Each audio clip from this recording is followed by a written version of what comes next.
പാട്ട് നമ്മുടെ ഹൃദയത്തിൻ്റെ ചിറകാണ് എന്ന് കീറ്റ്സ് എഴുതുന്നുണ്ട്. ഒരു പാട്ട് ഹൃദയത്തിൻ്റെ ചിറക് മുളപ്പിച്ച് ദൈവത്തിൻ്റെ കൃപയോളം ഒരാളെ ഉയർത്തുന്നുണ്ട് എന്ന് അനുഭവത്തിലൂടെ നമുക്കെല്ലാവർക്കും അറിയാം. അങ്ങനെയാണെങ്കിൽ പാട്ട് കേട്ടും പാട്ട് പാടിയും പാട്ടിന് കാതോർത്തും നമുക്കും നമ്മുടെ ജീവിതത്തിൻ്റെ പ്രശ്നങ്ങളെ കുറേയൊക്കെ നേരിടുവാൻ സാധിക്കും.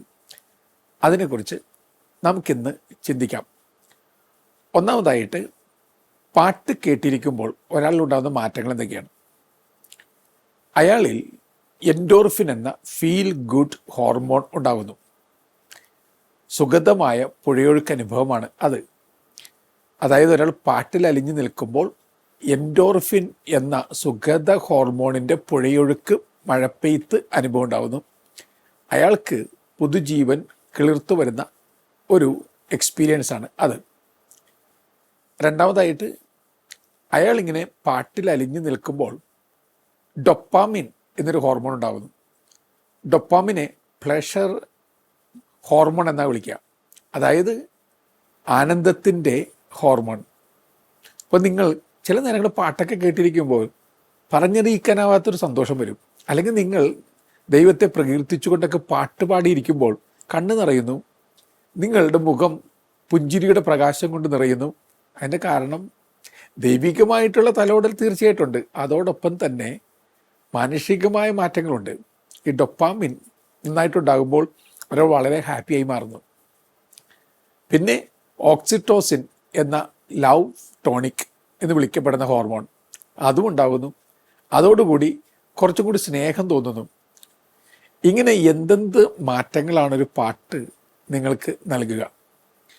ഇനി ഓക്സ്ഫോർഡ് യൂണിവേഴ്സിറ്റിയുടെ പഠനമനുസരിച്ച് ഒരു സ്റ്റുഡൻറ്റ് പഠിക്കുന്ന നേരത്ത് ബാക്ക്ഗ്രൗണ്ട് ആയിട്ട് മ്യൂസിക് മുഴങ്ങുന്നുണ്ടെങ്കിൽ അയാളുടെ പഠനപരമായ മികവ് കുറച്ചുകൂടി പ്രകടിതമാകും. പഠനങ്ങൾ, ശാസ്ത്രീയമായ പഠനങ്ങളാണ് ഇത് നമുക്ക് പറഞ്ഞു തരിക. അതായത് frontal lobe, parietal lobe, hypothalamus, amygdala, ഇങ്ങനെ തലച്ചോറിൻ്റെ വിവിധ ഭാഗങ്ങളെ മ്യൂസിക് സൗമ്യമായി തൊട്ടുണർത്തും. അതോടുകൂടി കോൺസെൻട്രേഷൻ കൂടും, അയാളുടെ കമ്മ്യൂണിക്കേഷൻ സ്കില്ല് കൂടും, കൃത്യമായി ഉത്തരം ഗ്രഹിക്കാനുള്ള കഴിവ് വർദ്ധിക്കും. മാത്രമല്ല ഓർമ്മശക്തിയും പല മടങ്ങായിട്ട് കൂടും. അതുകൊണ്ടാണ് ഇപ്പോൾ പലയിടങ്ങളിലും പാട്ട് ഒരു പശ്ചാത്തലമായിട്ട് ഒരുക്കുന്നുണ്ട്. പാട്ട് കേട്ട് ജോലി ചെയ്യുമ്പോൾ, പാട്ടും കേട്ട് പഠിച്ചിരിക്കുമ്പോൾ കുറച്ചുകൂടി ബുദ്ധി വികാസം സംഭവിക്കും, ഉന്മേഷം ഉണ്ടാവും, എന്തൂസിയാസ്റ്റിക്കായിട്ട് കാര്യങ്ങൾ ചെയ്യാനാവും. ഇത് ശാസ്ത്രീയ പഠനമാണ്. അങ്ങനെയാണെങ്കിൽ ഒന്ന് ട്രൈ ചെയ്യുന്നത് വളരെ നന്നായിരിക്കില്ലേ? അലബാമ യൂണിവേഴ്സിറ്റിയുടെ പഠനം വളരെ സുന്ദരമായൊരു കാര്യം വെളിപ്പെടുത്തുന്നുണ്ട്. എന്നെ കേൾക്കുന്ന വീട്ടമ്മമാർ ഒന്ന് ശ്രദ്ധിക്കുന്നത് നല്ലതാണ്.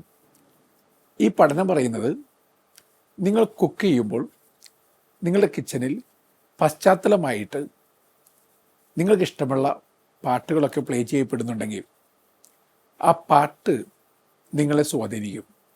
കുക്കിങ്ങിനെ മാത്രമല്ല, നിങ്ങളുടെ മൊത്തം മാനസിക ഭാവത്തെ.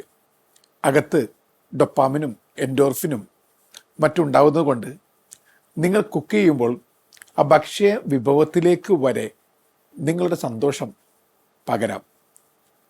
നിങ്ങളുടെ കൈപുണ്യവും നിങ്ങളുടെ സ്നേഹവും നിങ്ങളുടെ കുക്കിംഗ് സ്കില്ലും അതോടൊപ്പം തന്നെ നിങ്ങളുടെ അകത്ത് നിറഞ്ഞ് കവിയുന്ന ഈ സ്നേഹത്തിൻ്റെ പൊഴിയൊഴുക്കും ചേർന്ന് കഴിയുമ്പോൾ നിങ്ങളുടെ ഭക്ഷണം കുറച്ചുകൂടി ടേസ്റ്റിയറായി മാറാം. ഒന്ന് ട്രൈ ചെയ്യാവുന്നതാണ്.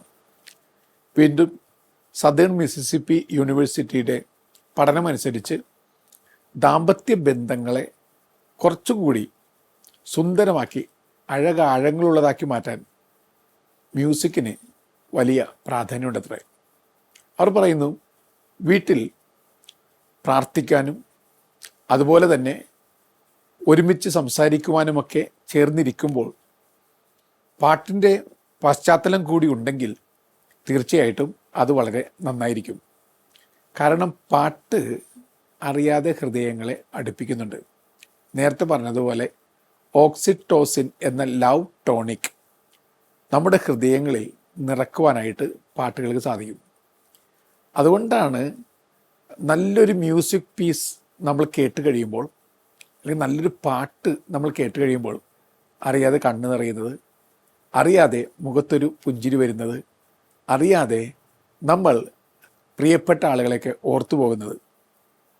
പാട്ടിന് മെമ്മറിയെ നമ്മളിലേക്ക് ബന്ധിപ്പിക്കാനുള്ള വലിയ കഴിവുണ്ട്. സുന്ദരമായ ഓർമ്മകളെ അല്ലെങ്കിൽ വേദനിപ്പിക്കുന്ന ഓർമ്മകളൊക്കെ പാട്ട് ചിറകിലേറ്റി നമ്മുടെ ഹൃദയത്തിലേക്ക് കൊണ്ടുവരാറുണ്ട്. അങ്ങനെയുള്ള അനുഭവങ്ങളിലൂടെ കടന്നു പോകുവാനായിട്ട് പാട്ട് നമ്മെ സഹായിക്കുന്നുണ്ട്. അതുകൊണ്ട് തന്നെ പാട്ടിൻ്റെ ചിറകുകളിൽ സഞ്ചരിക്കുന്നവർക്ക് ആനന്ദത്തിൻ്റെ ആകാശത്ത് എത്തിച്ചേരാൻ എളുപ്പത്തിൽ കഴിയും. ഇത് പഠനങ്ങൾ പറയുകയാണ്, കവിയുടെ ഭാവനയൊന്നുമല്ല. പാട്ട് പലതരത്തിൽ തെറാപ്യൂട്ടിക്കായിട്ട് ഡോക്ടർമാർ ഉപയോഗിക്കുന്നുണ്ട്. പ്രത്യേകിച്ച് ഇപ്പോൾ ഒരു കുഞ്ഞിന് പിറവി നൽകുന്ന സമയത്ത് ലേബർ റൂമിൽ പാട്ടിപ്പോൾ നിർബന്ധിതമായി കഴിഞ്ഞിട്ടുണ്ട് പല ആശുപത്രികളിലും. കാരണം പാട്ടിന് നമ്പർ 1 പെയിൻ കില്ലർ ആകാനുള്ള കേപ്പബിലിറ്റി ഉണ്ട്. കാരണം പാട്ട് ശരീരത്തിലെ നാച്ചുറൽ പെയിൻ കില്ലറായ എൻഡോർഫിൻ ഉൽപ്പാദിപ്പിക്കുന്നു. അപ്പോൾ പാട്ട് നമ്മൾ കേട്ടുകൊണ്ടിരിക്കുമ്പോൾ ഇനി അത്രക്ക് ശ്രദ്ധയോടുകൂടി അല്ല എങ്കിൽ പോലും പാട്ട് നമ്മുടെ ഉള്ളിൽ സാരമായിട്ടുള്ള ജൈവിക മാറ്റങ്ങൾ ഉണ്ടാക്കുന്നുണ്ട്. ഈ ജൈവിക മാറ്റങ്ങൾ നമ്മളിൽ ഉണ്ടാകുമ്പോൾ നമ്മളറിയാതെ മാനസികമായിട്ട് അല്പം കൂടി ഉന്മേഷമുള്ളവരായി, സന്തോഷമുള്ളവരായി മാറുകയും ചെയ്യുന്നുണ്ട്. ഇനി പല രോഗങ്ങൾക്കും ഏറ്റവും ഉത്തമ മെഡിസിനായിട്ട് പാട്ട് മാറിയിട്ടുണ്ട്. മ്യൂസിക് തെറാപ്പി എന്ന് അംഗീകരിക്കപ്പെട്ട ഒരു തെറാപ്പിയാണ്. മ്യൂസിക് തെറാപ്പിയിൽ എന്തൊക്കെയുള്ളത്? ആദ്യം പാട്ട് വെറുതെ കേൾക്കൽ മാത്രം, അതിന് അതിൻ്റേതായിട്ടുള്ള തെറാപ്യൂട്ടിക് ഗുണങ്ങളുണ്ട്. രണ്ടാമതായിട്ട് പാട്ട് കേട്ടുകൊണ്ടിരിക്കുമ്പോൾ കൂടെ പാടൽ. അങ്ങനെ കൂടെ പാടുമ്പോൾ ശരീരത്തിലുണ്ടാകുന്ന മാറ്റങ്ങൾ വളരെ അധികമാണ്. വളരെയധികം മാറ്റങ്ങൾ ഉണ്ടാകുന്നു മാത്രമല്ല, പല രോഗാവസ്ഥകളിൽ നിന്നും മോചനം ലഭിക്കുകയും ചെയ്യുന്നു. മൂന്നാമതായിട്ട് പാട്ട് നിർമ്മിച്ചെടുക്കൽ, കമ്പോസിങ് മ്യൂസിക്, അതും വളരെയധികം ഹെൽപ്ഫുള്ളാണ്. കാരണം പാട്ട് ചിട്ടപ്പെടുത്തിയെടുക്കുവാനും പാട്ട് പാടിക്കൊടുക്കുവാനൊക്കെ ശ്രമിക്കുമ്പോൾ നമ്മുടെ ഉള്ളിൻ്റെ ഉള്ളിൽ വലിയൊരു വികാസം ഉണ്ടാകുന്നുണ്ട്. മനസ്സിൻ്റെ വികാസം മാത്രമല്ല, ശാരീരികമായിട്ടുള്ള പല ലിമിറ്റേഷൻസിനും അപ്പുറത്തേക്ക് ശരീരം സഞ്ചരിക്കാൻ തുടങ്ങുന്നു. കുറച്ചുകൂടി രോഗാവസ്ഥയിൽ നിന്നും അരോഗാവസ്ഥയിലേക്ക് നമ്മൾ സഞ്ചരിക്കാൻ തുടങ്ങുന്നു. നമ്മളുടെ വിഷൻ കുറച്ചും കൂടി ക്ലിയറർ ആകുന്നു. നമ്മളുടെ മൊത്തത്തിലുള്ള ജീവിത ശൈലി കുറച്ചുകൂടി ആരോഗ്യമുള്ളതായിട്ട് മാറുന്നു. ഇങ്ങനെ പുതിയ ഒരു തുടക്കമിടുവാനായിട്ട് പാട്ട് നമ്മളെ സഹായിക്കുന്നുണ്ട്. ഇനി ചില പാട്ടുകൾ നമ്മൾ നെഞ്ചിലേറ്റ് നടക്കുന്നത് ആ പാട്ടുകൾക്ക് അത്രയ്ക്കങ്ങ് നമ്മെ സ്പർശിക്കുവാനുള്ള കഴിവുള്ളതുകൊണ്ടാണ്. ക്രിസ്ത്യൻ ഭക്തി ഗാനരംഗത്ത് 1000 ഭാഷകളിലേക്കെങ്കിലും വിവർത്തനം ചെയ്യപ്പെട്ടിട്ടുള്ള ഒരു പാട്ടുണ്ട്. ആ പാട്ട് പണ്ടത്തെ ഒരു അടിമ വിൽപ്പനക്കാരൻ, പിന്നീട് ആംഗ്ലിക്കൻ വൈദികനായി മാറിയ ആള് രചിച്ചതാണ്, ഈണമിട്ടതാണ്. ജോൺ ന്യൂട്ടൺ എന്ന അദ്ദേഹത്തിൻ്റെ പേര്. അതേ എഴുതിയ ആ പാട്ട് ഇംഗ്ലീഷ് പാട്ടുകളുമായി വലിയ അടുപ്പമുള്ള ആളുകൾക്ക് കാണാപ്പാടമാണ്. അമേസിങ് ഗ്രേസ് എന്ന് തുടങ്ങുന്ന ആ പാട്ട്, ഞാൻ നേരത്തെ പറഞ്ഞതുപോലെ ഏറ്റവും പോപ്പുലറായിട്ടുള്ള ക്രിസ്ത്യൻ പാട്ടുകളുടെ എണ്ണം എടുത്തു കഴിഞ്ഞാൽ ഒരു പക്ഷേ ആദ്യ സ്ഥാനത്തേക്ക് ഈ പാട്ട് വന്നു എന്ന് വരാം. അമേസിങ് ഗ്രേസ് എന്ന് തുടങ്ങുന്ന ഈ പാട്ട്, ഈ പാട്ടിൻ്റെ ഏറ്റവും വലിയ പ്രത്യേകത, അടുത്ത കാലത്ത് ഈ പാട്ടിനെ ഒരു ശാസ്ത്രീയ പഠനത്തിന് വിധേയമാക്കി. ആ പാട്ടിൻ്റെ തെറാപ്യൂട്ടിക് ഇഫക്റ്റുകളെ, ആ പഠനം വളരെ രസകരമായിട്ട് തോന്നി. കാരണം ഈ അമേസിങ് ഗ്രേസ് എന്ന പാട്ട് ഒരു വിശ്വാസ തീവ്രതയോടുകൂടി, സന്തോഷത്തോടുകൂടി, സ്നേഹത്തോടുകൂടി ആലപിക്കുകയോ പാട്ട് വെറുതെ കേൾക്കുകയോ ചെയ്യുമ്പോൾ ആളുകളിൽ ഉണ്ടാകുന്ന മാറ്റം, ഒരു 10-15 മിനിറ്റ് നേരം ഈ പാട്ട് ഹൃദയപൂർവ്വം പാടിക്കഴിയുമ്പോൾ പാർക്കിൻസൺസ് രോഗമുള്ളവർക്ക് അല്പം ശമനം, അതുപോലെ അൽഷിമേഴ്സ് ഡിസീസ് ഉള്ളവർക്ക് ഒരല്പമെങ്കിലും ഓർമ്മയുടെ മാറ്റം, ഇനി ഡിമെൻഷ്യ ഉള്ളവർക്കും ചെറിയൊരു മാറ്റം.